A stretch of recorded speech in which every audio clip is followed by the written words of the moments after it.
कर्म तो हर समय हम सब करते हैं।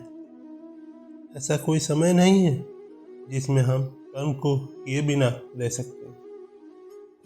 कुछ कर्म झूठ और फरेब से भरे होते हैं और कुछ कर्म कर्तव्य के लिए किए जाते हैं। तो फिर वे कौन से ऐसे कर्म हैं जो हमें हमारे लक्ष्य तक ले जाते हैं? तो चलिए श्रीमद् भगवद गीता के अध्याय 3 को शुरू करते हैं। दोस्तों, अगर आपको हमारी वीडियो पसंद आती है तो अपने दोस्तों के बीच में ज़रूर शेयर कीजिएगा और वीडियो को लाइक सब्सक्राइब भी ज़रूर कीजिएगा। अध्याय 3 का पहला श्लोक है, जयासी चेत कर्मणास्ते मता बुद्धि जनार्दना तत्किन कर्माणि घोरे मां नियुजैसी केशव। इस श्लोक में अर्जुन पूछते हैं, हे जनार्दन, यदि आपको कर्म के मुकाबले ज्ञान बेहतर लगता है तो फिर हे केशव, मुझे भयंकर कर्म में क्यों लगाते हैं? श्री कृष्ण ज्ञान को कर्म से अच्छा बताते हैं। तो उस स्थिति में यह उचित प्रश्न लगता है कि फिर श्री कृष्ण अर्जुन को कर्म अर्थात युद्ध करने के लिए क्यों कह रहे हैं? क्योंकि अगर ज्ञान की ही बात है तो वह तो अर्जुन श्री कृष्ण से प्राप्त कर ही रहे हैं। तो अपनों की हत्या करने वाले ऐसे युद्ध में श्री कृष्ण उन्हें क्यों भेज रहे हैं? दोस्तों, कितनी ही बार हमारे मन में ऐसे प्रश्न आते हैं कि कर्म आखिर क्यों किया जाए। भगवद गीता के अध्याय 3 के श्लोक 2 में कहा गया है, वामी शरणेव वाक्यन बुद्धिम मोहयासी में तदेकाम वद निश्चेत्यान यन श्रेय हमा पुण्याम। इस श्लोक में श्री कृष्ण की बात सुनकर अर्जुन की बुद्धि मोहित हो रही थी। समझने की जगह हुए और भी ज़्यादा उलझते जा रहे थे। इसलिए अर्जुन श्री कृष्ण जी से पूछते हैं, एक बात बताइए प्रभु, जिससे मेरी उलझन दूर हो सके। अर्जुन कहना चाहते हैं कि उनकी दुविधा दूर करके श्री कृष्ण उन्हें एक स्पष्ट बात बताएं जिस पर वे चल सके। श्री कृष्ण जी ने जो अर्जुन को बातें बताई हैं वे जटिल और गहरी हैं। ऊपर ऊपर से देखकर ऐसा लगता है कि यह सब ज्ञान की बातें हैं। इन बातों पर चले तो चले कैसे? और यही दुविधा अर्जुन को भी है और श्री कृष्ण उत्तर दे रहे हैं। भगवद गीता के अध्याय 3 का श्लोक 3, लोके असमन्वित विदा निष्ठा पूरा प्रोक्ता मयाघ्न ज्ञान योगेन सांख्यम कर्म योगेन योगिनाम। भगवान अर्जुन से कहते हैं कि इस दुनिया में 2 प्रकार की निष्ठा, 2 प्रकार के विश्वास, जिसमें से एक है सांख्य योग जिसका संबंध ज्ञान से है और दूसरा कर्म योग है जिसका संबंध सिर्फ कर्म से है। निष्ठा का अर्थ है कुछ भी करने की सबसे परिपक्व अवस्था और परिकाष्ठा। अपनी इंद्रियों को वश में कर परमात्मा का ध्यान लगाना ज्ञान योग से होता है और इसको कहते हैं संन्यास या सांख्य योग। दूसरा है कर्म योग जिसका अर्थ है निष्काम कर्म करके फल की इच्छा न करना। भगवद गीता के अध्याय 3 का श्लोक 4 कहता है, न कर्मणा मनारंभा निश्चय कर्म्य पुरुषो अश्रुते न च संन्यासानदेव सिद्धिम समधिगच्छति। इस श्लोक में मनुष्य न तो कर्म को शुरू किए बिना निष्कर्मता को अर्थात योग निष्ठा का प्राप्त होता है और न कर्मों के केवल छोड़ देने से सिद्धि अर्थात संख्या निष्ठा को ही प्राप्त होती है। दोस्तों, ऐसा नहीं है कि आप कर्म करें ही ना और खुद को सन्यासी कहें, ऐसे तो दुनिया चल ही नहीं पाएगी। अपने कर्तव्य को छोड़ यदि आप सन्यासी बन जाते हैं और आप समझते हैं कि आपको मोक्ष की प्राप्ति हो जाएगी, ऐसा संभव नहीं है। ऐसा नहीं हो सकता कि आप कर्मों को त्याग दें और खुद के कर्म को योगी कहें। कर्म को ना करने से या फिर उसे सदा के लिए त्याग देने से कुछ भी हासिल नहीं होगा। भगवद गीता के अध्याय 3 का श्लोक 5 कहता है, न ही कश्चित प्रणमापि जातु तिष्ठते कर्म कर्ता कार्यते हवशा कर्म सर्व प्रकृति जनुर्गणे। इस श्लोक में ऐसा नहीं हो सकता कि मनुष्य किसी भी काल में क्षण मात्र भी बिना कर्म किए रह जाए। हमारी दुनिया ऐसी है कि हम चाहे या न चाहे कर्म तो हमें करना ही पड़ेगा। कर्म न करना भी कर्म करना ही है। जिस तरह से हम इस दुनिया में आए हैं, जिस तरह से प्रकृति ने हमें बनाया है, उसका गुण यही है कि हम हर समय कर्म करें। प्रकृति में कभी कुछ भी रुकता नहीं है। सांसें चलती है, समय चलता है, जीवन का चक्र चलता रहता है, और जब तक जीवन रहेगा तो कर्म भी रहेगा। इसलिए यह आवश्यक है कि कर्म को समझा जाए और उसे समझ के उसे किया जाए। भगवद गीता के अध्याय 3 के 6वां श्लोक कहता है, कर्म इंद्रियाणि संयम्य या आस्ते मनसा समरम इंद्रिया अर्थात अर्थ निबुम्मूढ़ात्मा मिथ्याचार सा उच्यते। इस श्लोक में जो सिर्फ दिखावे के लिए अपनी इंद्रियों को ऊपर से रोककर परंतु अंतर्मन से हमेशा उन्हीं के बारे में सोचता है, वह मिथ्याचारी अर्थात ढोंगी कहा जाता है, यानी झूठा और घमंडी। उदाहरण के लिए, जैसा कोई व्यक्ति खाना खाने से मना कर दे लेकिन अंदर ही अंदर खाने के बारे में ही सोचता रहे, तो यह किस तरह का उपवास हुआ? इसे व्रत नहीं माना जाएगा। किंतु ये कितने ही साधु सन्यासी आपको मिलेंगे जो कहते हैं कि उन्होंने दुनिया को त्याग दिया है, कर्म को त्याग दिया है, परंतु अगर उनके मन में अभी भी इस दुनिया के लिए इच्छा है तो श्री कृष्ण उन्हें झूठा और पाखंडी बताते हैं। भगवद गीता के अध्याय 3 के श्लोक 7वां कहता है, यसित्व इंद्रियाणि मनसा नियम्यार भते अर्जुन कर्मेंद्रिय कर्मयोगम सक्त सा विशेष्यते। इस श्लोक में कहते हैं, हे अर्जुन, जो पुरुष सच्चे मन से इंद्रियों को वश में करके उसे बिना लगाव लगाए कर्म करता है, वही कर्म योग का पालन करता है और वही श्रेष्ठ है। श्री कृष्ण एक तरह से चेतावनी दे रहे हैं कि इंद्रियों को तो वश में करना ही है, लेकिन मन को उन इंद्रियों से किसी भी तरीके से लगाव नहीं होना चाहिए और उसे ही कर्मयोग माना जाएगा। जब इंद्रियां वश में होती है तो आप कुछ भी करने से संभव होते हैं। किसी भी तरह की बाधा आपको कर्म करने से रोक नहीं सकती, और अगर आप इंद्रियों के वश में हैं तो फिर वह स्वादिष्ट खाने की खुशबू ही क्यों ना हो, कोई रूप सी नारी क्यों ना हो, आसपास का शोर ही क्यों ना हो, हर बाधा आपको कर्म करने से रोकेगी। भगवद गीता के अध्याय 3 के श्लोक 8 कहता है, नित्यम कुरु कर्म तव कर्म जयो कर्मणा शरीरायत्रापि च तेन प्रसिद्धयद कर्मणा। इस श्लोक में कृष्ण जी कहते हैं, हे अर्जुन, तुम केवल कर्तव्य निभाओ, क्योंकि कर्म न करने के मुकाबले कर्म करना बेहतर है, और तुम्हारे कर्म न करने से तुम्हारा जीवित रहना भी तो संभव नहीं है। अर्थात तुम शस्त्र उठाओ और युद्ध करो, अपना कर्म करो, क्योंकि यह कर्म न करने से कई ज़्यादा अच्छा है। कहने का तात्पर्य यह है कि कर्म तो बहुत सारे हैं, परंतु उसमें से एक चुना हुआ है, उसी चुने हुए कर्म को ही निर्धारित कर्म कहते हैं। अपनी मर्जी से अगर आप कर्म चुन लेंगे तो उसे निर्धारित नहीं माना जाएगा। आपको अपना कर्तव्य समझकर अपना कर्म चुनना होगा, अथवा जो कर्म आपको मिला है उसे अपना कर्तव्य समझकर निभाना होगा। श्रीमद् भगवद गीता के अध्याय 3 का श्लोक 9 कहता है, यज्ञार्थ कर्माणो यंत्रम लोकायम कर्म बंधनम तदार्थ कर्म कौंताय मुक्त संग समाचारा। इस श्लोक में श्री कृष्ण जी पूरे समाज में भलाई वाले कर्म को समझा रहे हैं। यज्ञ वह होता है इसमें सब शामिल होते हैं। श्री कृष्ण जी कहते हैं, यज्ञ के लिए किए जाने वाले कर्मों से ही यह मनुष्य समुदाय कर्मों से बंधता है। इसलिए हे अर्जुन, तुम इच्छाओं को छोड़कर उस यज्ञ के निमित्त ही काम करो। यज्ञ अर्थात समाज की भलाई के लिए किया गया निस्वार्थ कार्य। हमको भी अपने कर्तव्य को यज्ञ समझ के कार्यों में अपना योगदान देना चाहिए, जिससे समाज को भला हो सके। इसे ही आप निर्धारित कर्म ही मानिए। भगवद गीता के अध्याय 3 के श्लोक 10 कहता है, सहयज्ञ प्रजा तष्टवा कुरुवाच प्रजापति अनैन प्रस विषय धर्मेश वो अस्तित्व कामधर को।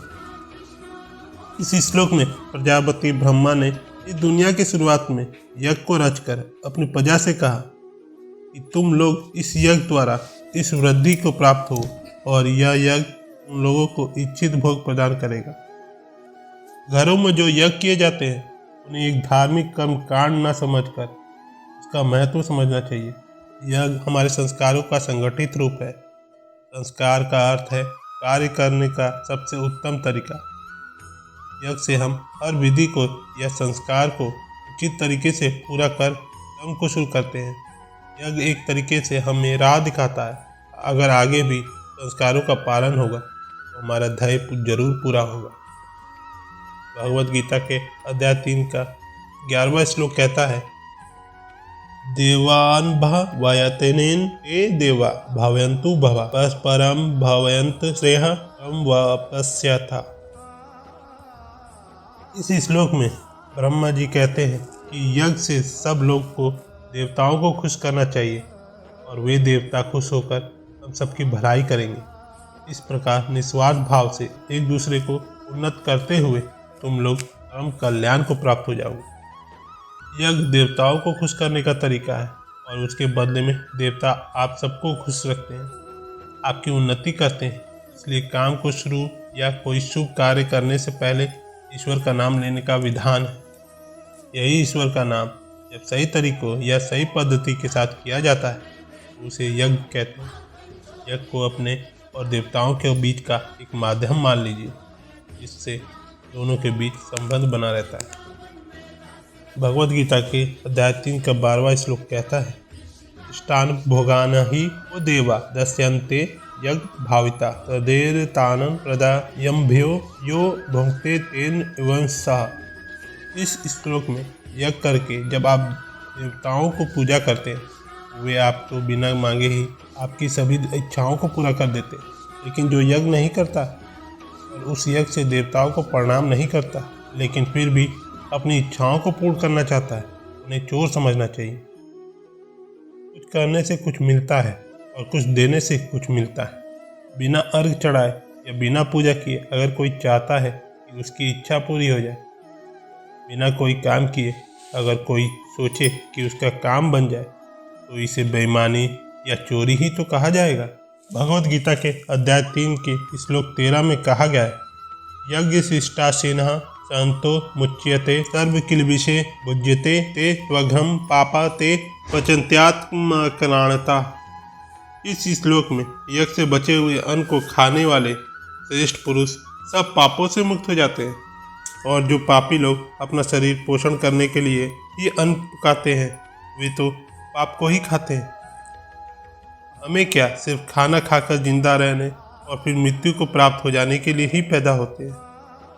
ऐसे जीवन का क्या मतलब? अपने जीवन का उद्देश्य हमें समझना होगा। इस ब्रह्मांड में हम क्यों हैं, क्यों हमें ईश्वर या मोक्ष को प्राप्त करना है, या हमें समझना है।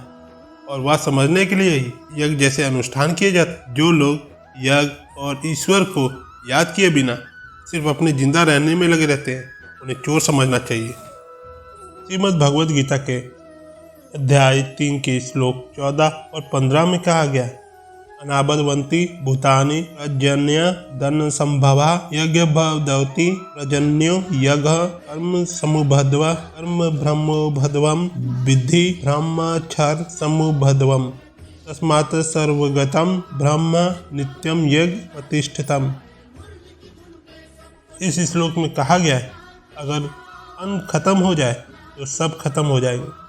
संपूर्ण प्राणी जगत हर कोई अन्न से उत्पन्न होते हैं।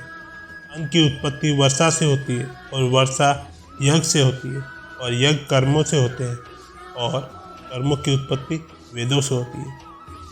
हमारी संस्कृति का सारा ज्ञान वेदों से ही तो आया है। कर्म क्या है, उसकी परिभाषा भी वेद से आई है और वेद परम पिता परमात्मा से उत्पन्न हुए हैं। वेद ईश्वरों से आया हुआ ज्ञान है। वेद से आगे और वेद से बड़ा कुछ भी नहीं। दोस्तों, इससे यह सिद्ध होता है कि यज्ञ और ईश्वर में सीधा संबंध है। भगवद गीता के अध्याय 3 के श्लोक 16 में कहा गया है, एवं प्रवृत्ताम चक्रम नानुवर्तयितः यः अघायुरी इंद्रिया रामो मोघम पार्थ सा जीवति। इसमें श्री कृष्ण जी कहते हैं, हे पार्थ, जो पुरुष परंपरा से नहीं चलता, जो सृष्टि चक्र और प्रकृति के नियम के अनुसार नहीं चलता, अर्थात जो अपने कर्तव्यों का पालन नहीं करता, वह इंद्रियों के द्वारा भोगों में भ्रमण करने वाला पाप युक्त पुरुष व्यर्थ ही जीता है। ऐसा इंसान सिर्फ इंद्रियों को वश में रहकर ही जिंदा रहता है, जीता है और मृत्यु को प्राप्त हो जाता है। उसके जीवन मृत्यु का चक्र चलता ही रहता है। ऐसे इंसान की जीने और मरने का कोई मतलब नहीं है। वेदों में और ग्रंथों में ज्ञान और नियम बनाए हैं, उनका मतलब है और उस मतलब के अनुसार हमें अपना जीवन जीना है। भगवद गीता के अध्याय 3 के श्लोक 17 में क्या गया है? सत्वमर्तिरेव सायदा तमर्तवतश्च मानवा आत्मवनेव च संतुष्ट तत्रस्य कार्य न विगते। इस श्लोक में श्री कृष्ण जी कहते हैं कि जो मनुष्य आत्मा में ही रमण करने वाला और आत्मा में तृप्त और संतुष्ट हो, उसके लिए कोई कर्तव्य नहीं है। आत्मा का अर्थ है यह सबसे बड़ा सच है।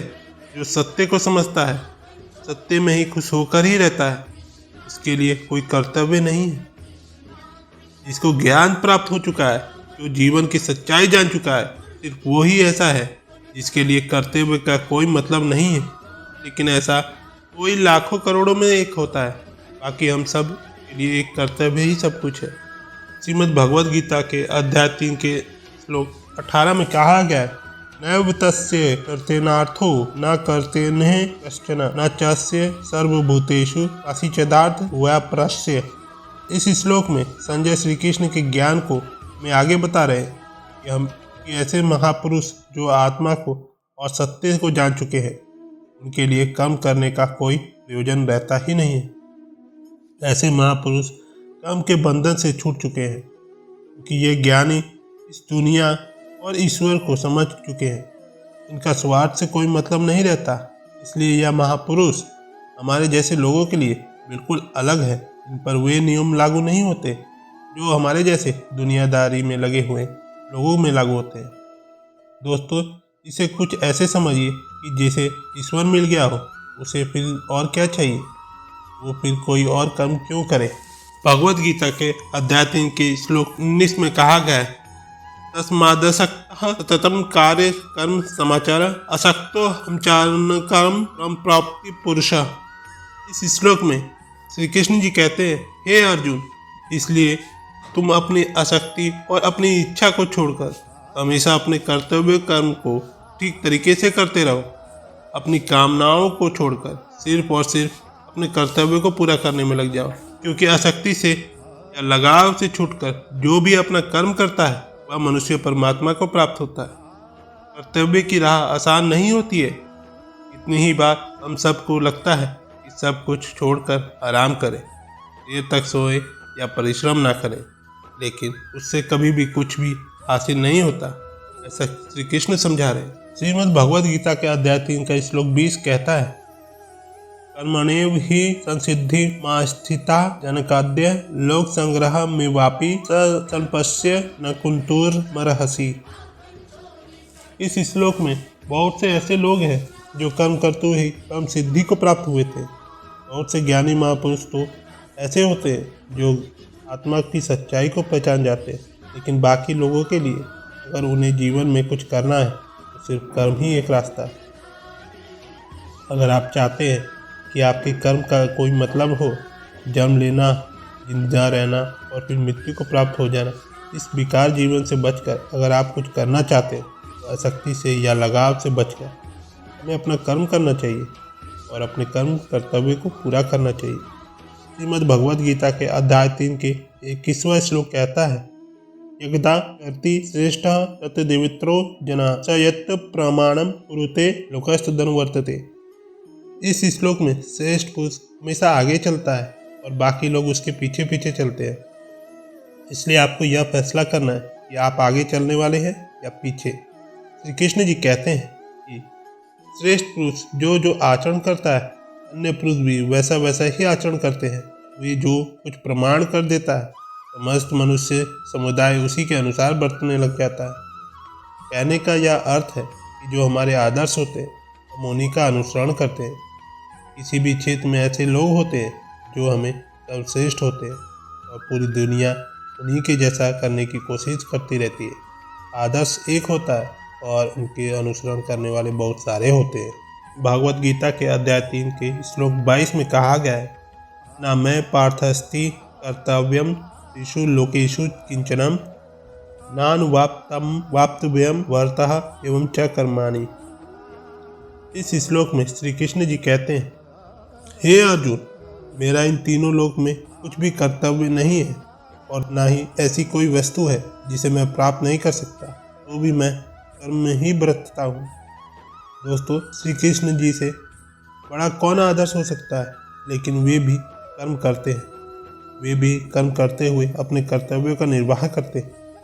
श्री कृष्ण जी ने महाभारत में भाग लेने से मना नहीं किया, क्योंकि नारायणी सेना कौरवों के साथ थी, लेकिन वे खुद अर्जुन व पांडवों के साथ। जब श्री कृष्ण अपना कर्म करके अपने कर्तव्य को पूरा कर रहे हैं, तो हम कौन होते हैं और हम अपना कर्म क्यों न करें। श्रीमद् भगवद गीता के अध्याय 3 के श्लोक 23 में कहा गया है, यदि हम न वर्तयन् जातु कर्मण्यतान्द्रितः मम वर्तन्ते मनुष्यः पार्थ सर्वः।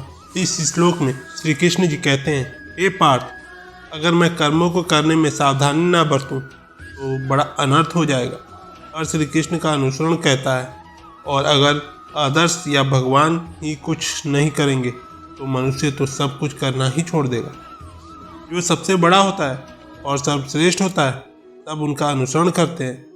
और अगर श्री कृष्ण यह सोचते हैं कि मैं तो भगवान हूँ और मैं कर्म नहीं करूँगा, तो उन्हें किसी और को ज्ञान देने का क्या अधिकार रह जाता है। ईश्वर होते हुए भी उन्होंने अपने हर कर्म का पालन किया, कर्म से कभी पीछे नहीं हटे। उनके पद चिन्हों में ही हमें चलना है और सर्वश्रेष्ठ बनने की कोशिश करनी है। श्रीमद् भगवद गीता के अध्याय 3 के श्लोक 24 में कहा गया है, यदि उच्ची देव में लोका न कूर्य कर्म चेदहम शंकरास्य च कर्ता श्यामु पहन्य मीमा प्रजा।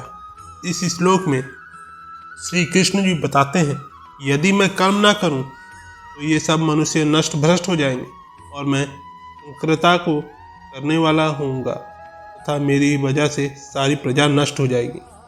अगर श्री कृष्ण जी कर्म नहीं करेंगे तो दोस्तों दुनिया खत्म हो जाएगी। ये दुनिया उन्हीं की तो लीला है, माया है, खेल है, और जिसने यह खेल रचा है वही अपना कर्म नहीं करेगा, दुनिया में क्या बचेगा। चाहे वह ईश्वर हो या साधारण मनुष्य, नियम तो सब पर ही लागू होते हैं। अगर कर्म का नियम है तो वह श्री कृष्ण को भी करना पड़ेगा और हमें भी। भगवद गीता के अध्याय 3 के श्लोक 25वां कहता है, सक्तः कर्मण्य विद्वंसो यथा कुर्वन्ति भारत कूर्य द्विदंस्ताक्त द्विद्वंस्थास्तक्त ऋषिकी मूलक संग्राम। इस श्लोक में कहा गया, हे भरत, जिनमें समझ नहीं होती, ना वे कर्म में असक्त होकर कार्य करते हैं।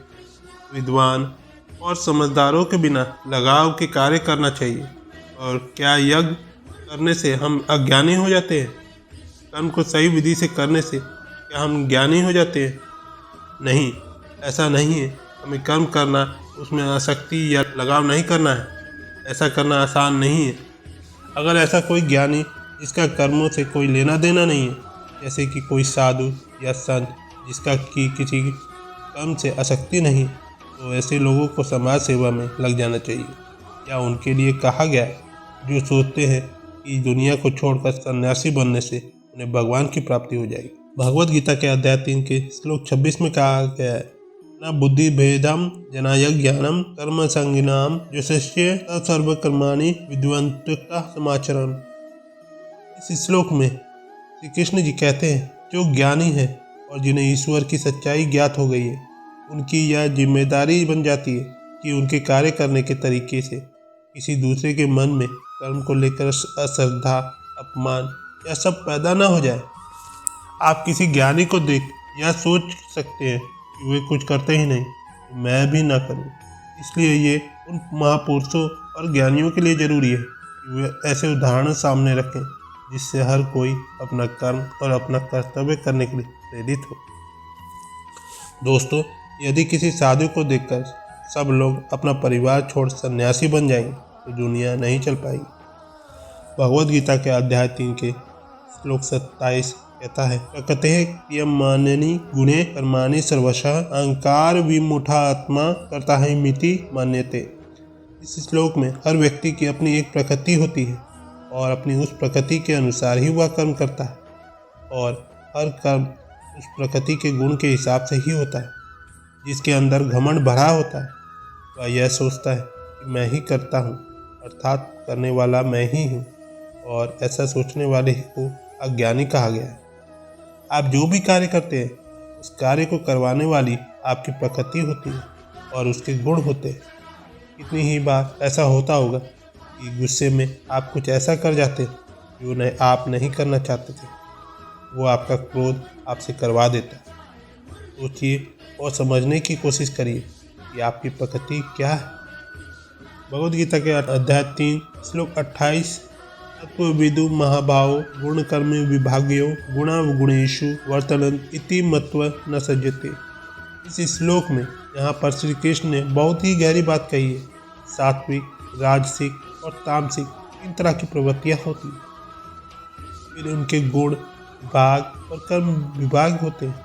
इन्हीं गुणों की वजह से आप कर्म करते हैं। जैसे अगर तामसिक गुण रहेगा तो आप आलस या नींद या फिर इसी तरह के बुरे कर्म करेंगे।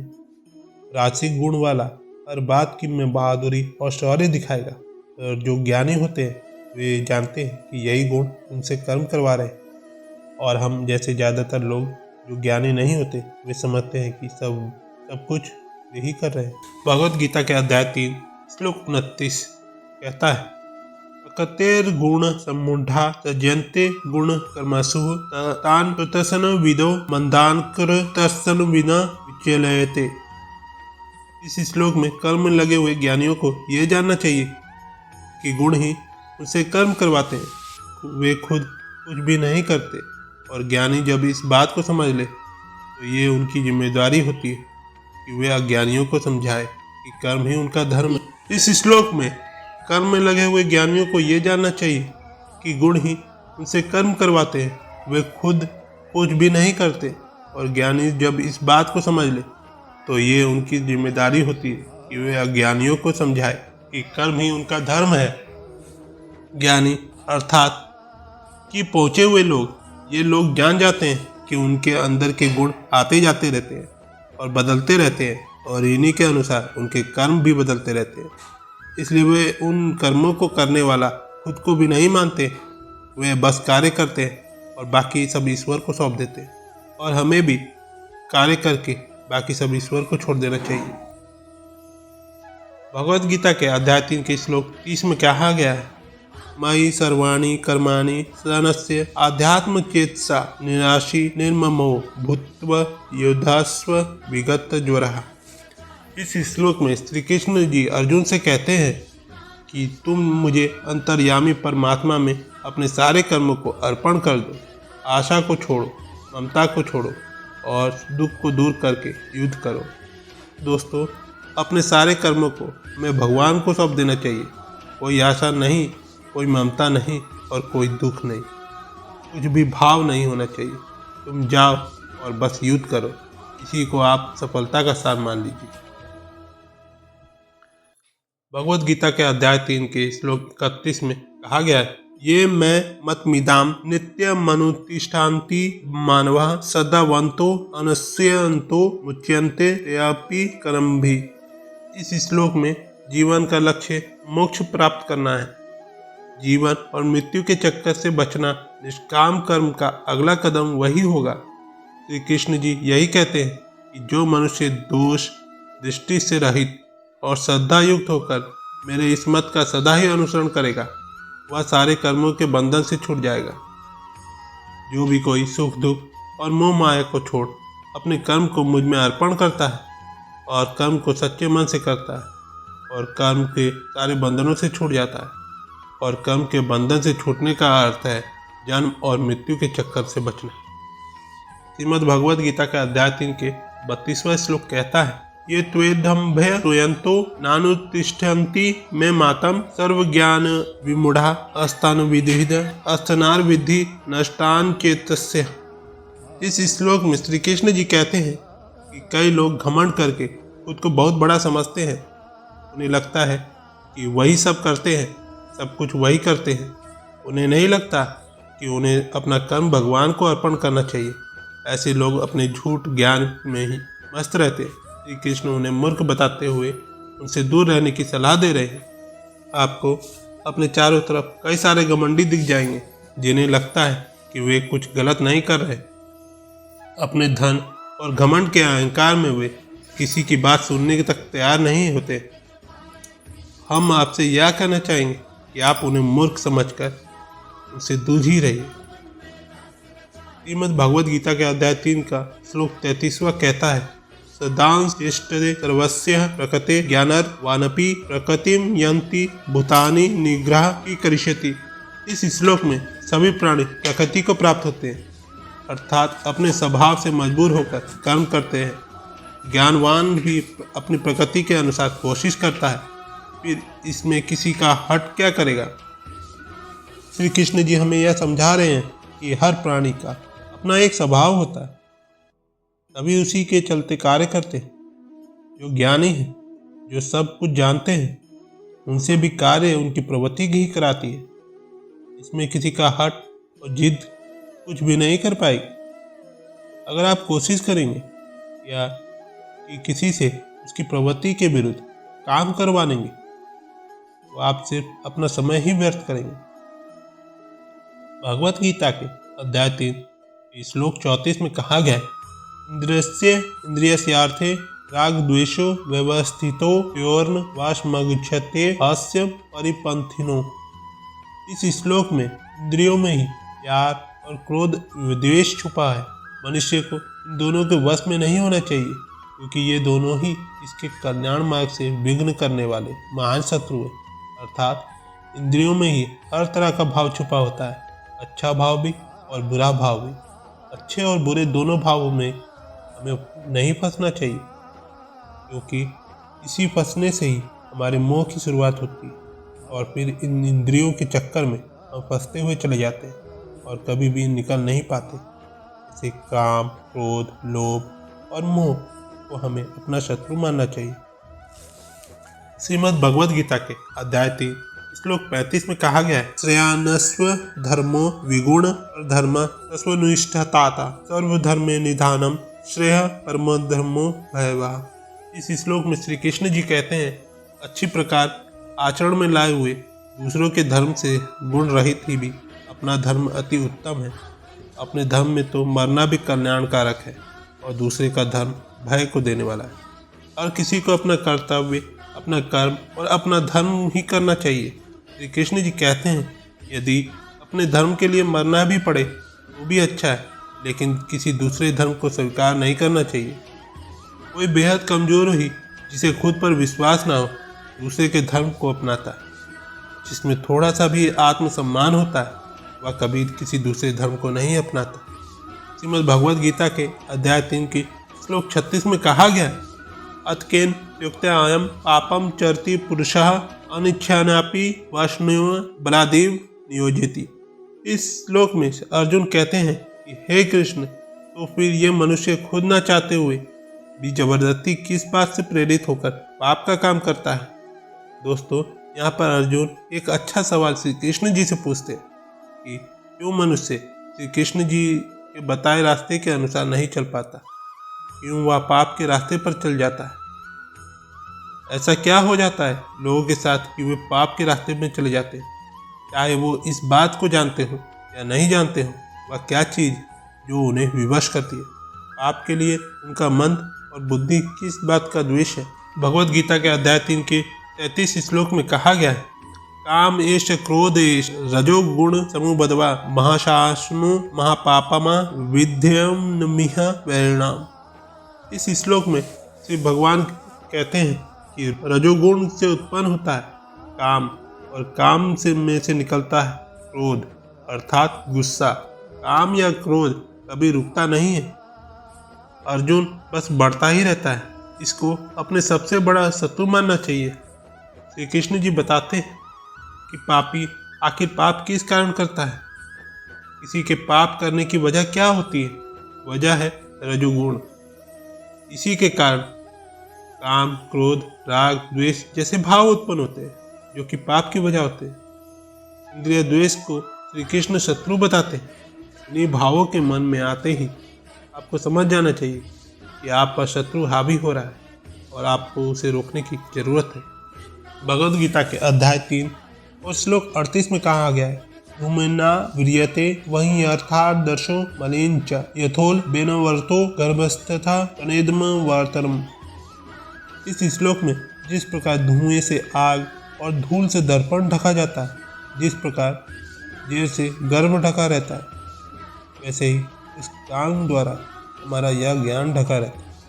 राख जलती रहती है और उसके धुएं में आग छुपी रहती है। शीशों में अगर धूल हो तो चेहरा साफ नहीं दिखता। उसी प्रकार ये जो काम, क्रोध जैसे विकार, ये जो कमियां हैं, ये हमारे अंदर मौजूद है, ज्ञान को छुपा के रखती है और सब कुछ हमारे अंदर है, बाहर कुछ भी नहीं। ये कमियां हमारे अंदर के ज्ञान को छुपा कर पूरी तरह से हमें पाप करने में विवश और उत्साहित करती है। इसलिए श्री कृष्ण इन्हें शत्रु बताते हैं। भगवद गीता के अध्याय 3 श्लोक 39 में कहा गया, अवर्तः ज्ञानमेतेन ज्ञानिनो नित्य वेरिणा काम रूपेण कौन्तेय दुष्परिणा नलेन च। इस श्लोक में श्री कृष्ण जी कहते हैं, हे अर्जुन, यह ऐसी आग है जो कभी बुझती ही नहीं है। इस आग का मतलब काम है और इसी से मनुष्य का ज्ञान ढका हुआ है। भोगों से कभी कोई तृप्त नहीं हुआ है। ऐसा अगर कमाया है तो और कमाना है, खाना अगर खाया है तो और खाना है। भोगों का कोई अंत नहीं होता, बल्कि ये भोग मनुष्य का अंत करके ही मानते हैं। जैसे अगर आग को अगर ईंधन नहीं मिलता रहे तो वो कभी बुझती नहीं है।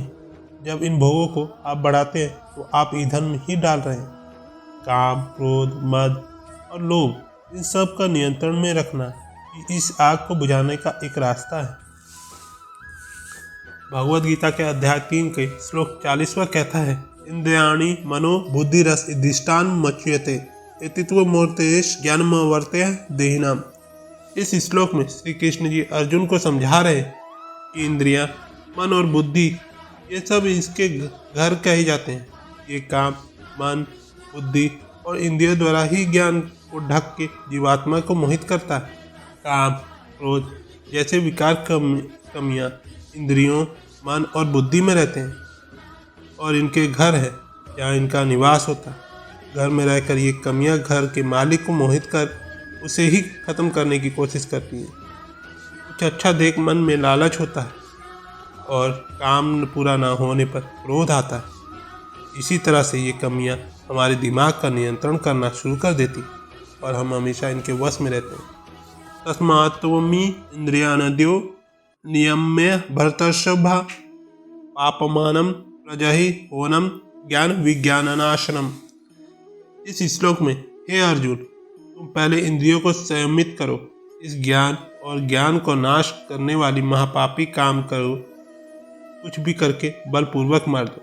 श्री कृष्ण अर्जुन को सलाह देते हैं कि इससे पहले ही कि ये काम, क्रोध जैसे शत्रु तुम पर कब्जा कर ले, तुम अपने इंद्रियों को वश में करके अपने काम, क्रोध को मार दो। ये काम और क्रोध ही है तो हमारे अंदर ज्ञान को खत्म करके उसमें शंका भरते हैं, हमें हमारे रास्ते से भटकाते हैं। इतनी ही बार आपको लगता होगा कि आप काम करते हुए सो जाएं, बस आपको अपनी इंद्रियों को वश में करना होता है। श्रीमद् भगवद गीता के अध्याय 3 श्लोक 42 में कहा गया, इंद्रियाणि प्राणाय और इंद्रियभ्य परम मनः मनस्तु परा बुद्धियो बुद्धे परतस्तु सह। इस श्लोक में इंद्रियों के स्थूल शरीर से बेहतर, बलवान और श्रेष्ठ कहते हैं। इन इंद्रियों से हम बेहतर मन है, इन इंद्रियों से बेहतर मन है, मन से भी बेहतर बुद्धि है और जो बुद्धि से भी बड़ा है वो आत्मा। श्री कृष्ण जी कहते हैं कि अगर हमारे शरीर से श्रेष्ठ हमारी इंद्रियां हैं। सही बात है कि किसी भी शरीर को उसकी इंद्रियां पल भर में वश में कर लेती, लेकिन इंद्रियों से बड़ा मन है, जो आप अपने मन में इंद्रियों का नियंत्रण कर सकते हैं और मन से बड़ी बुद्धि। दोस्तों, यह गहरी बात है, इस बात को ध्यान में रखिएगा। अभी तक सबसे बड़ी है बुद्धि और बुद्धि से बड़ी है आत्मा, और इसी आत्मा को समझने का यह सारा खेल है। भगवद गीता के अध्याय 3 का श्लोक 43वां कहता है, एवं बुद्धवा संस्त भयात्मा नमात्मना संस्तः भयात्मा नमात्मना जहि शत्रुः महाभाहो कामरूपम रास्तदम। श्री कृष्ण जी अपनी बात को समझाते हुए कह रहे हैं, हे अर्जुन, इस प्रकार बुद्धि से बेहतर अर्थात सूक्ष्म, बलवान, श्रेष्ठ आत्मा को मानो। बुद्धि से अपने मन को वश में करो। हे महाभाव, तुम इस कामरूप दुर्जय शत्रु को मार डालो। बुद्धि से मन को वश में करना है, और अगर मन को वश में हो गया तो आप इंद्रियों को भी वश में कर देंगे। जब मन और इंद्रियां आपके वश में है तो उसका अगला कदम आत्मा के पास पहुंचना होगा, और आत्मा परमात्मा का ही एक रूप है, और आपकी बुद्धि आपकी आत्मा के बहुत करीब पहुंचा सकती है। तो दोस्तों, आज की वीडियो बस यहीं तक की थी। अपना ख्याल रखिएगा, और हाँ, वीडियो पसंद आती है तो लाइक शेयर सब्सक्राइब कमेंट करना ना भूलें। मिलते हैं आपसे अगले वीडियो में। धन्यवाद। जय श्री कृष्ण।